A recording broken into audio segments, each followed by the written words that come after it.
This TDX tier list has the new towers, and I shifted some of the towers where I think they should be placed after playing 59 hours of TDX. Time for the first tower.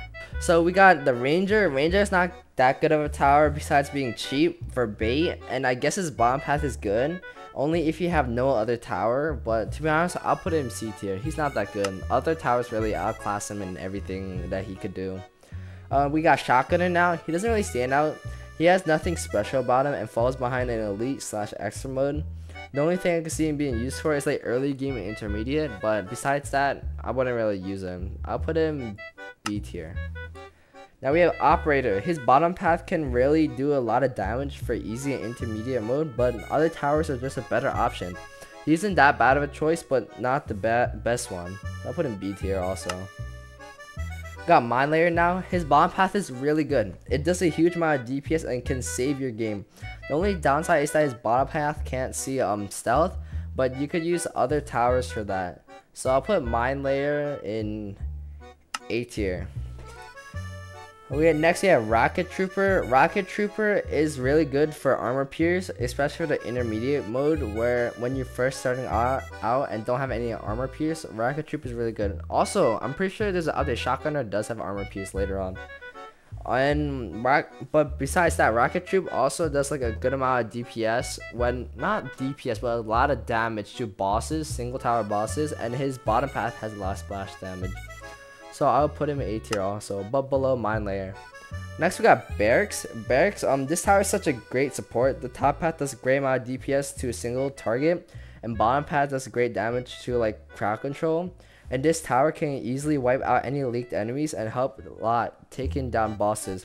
Even allows you to be elite mode by itself in Sky Island. So I'll put him S tier. Next we got Sniper.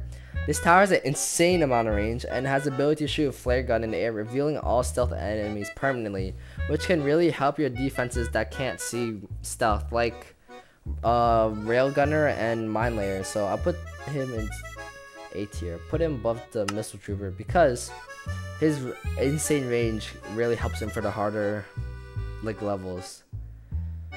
Next we got John. John's tower ability is really good, but that's the only reason why I would use John. I mean, besides him being a bait tower and early game tower, so I'll put him in A tier. Next we got the Cryo Blaster. Cryo Blaster is okay. I mean, his freezing ability is great and all, but I just rather use a different tower than for Cryo to take up a space. He used to be really good for freezing multipliers, but since now you can't do that since they have freeze resistance, Cryo Blaster really lost a lot of its value, so I'll put him B tier. Next we got Boat. Boat is a really good early game tower for its cheap cost and high DPS and high range. Only downside is that it's a water tower, takes a lot of space, and can't really see stealth. But in maps with water like Misleading Pond and the Secret Forest, be sure to bring this tower since the flamethrower on random target does so much damage. And I'll put him in A tier. Next we got Farm.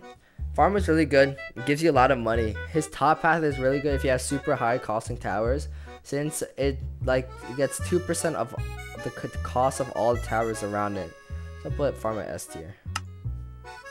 Next we got Laser Gunner. Laser Gunner is just one of those towers that's like really must need. He can see stealth, do armor pierce, and his DPS is just great. His bomb path does like a great amount of DPS, and his top path is just so good, especially in the later waves in expert mode. So I'll put S tier. Now we got EDJ. EDJ is a really great support tower. Her max top path gives like a plus 40% attack speed boost, and his bottom path is a discount path, which is really good with expensive towers like Juggernaut and Railgunner. So I'll put her in S tier. Now we got Artillery. Artillery splash damage is really good. Does so much damage, especially to clumped up enemies, and its top path isn't that expensive considering how much DPS it does. Well, not DPS, but the amount of damage you can rack up because all the enemies congregate next to each other. I'll put it in S tier. Next we got Juggernaut. Juggernaut's DPS is actually so good. Paired up with EDJ's 40% boost and John's damage boost, you can have a DPS over 1000. So I'll put him in S tier. Next we got the Railgunner. Railgunner's top path doesn't really stand out too much to me, to be honest. Just the fact that he can see stealth and have a faster fire rate. But his bottom path is amazing at taking down bosses. He makes the expert mode boss fight really easy. Put him in S tier. Lastly we got the Cryo Ranger, the newest tower. Cryo Ranger has armor pierce and slows down enemies. it's like a cool concept of like merging Cryo Blaster and Ranger together, but she isn't really a good tower though. It's like a she does low DPS and gets like outclassed by Cryo Blaster, so I would pick like Cryo Blaster if I'm looking for something freezing. So I put her in B tier.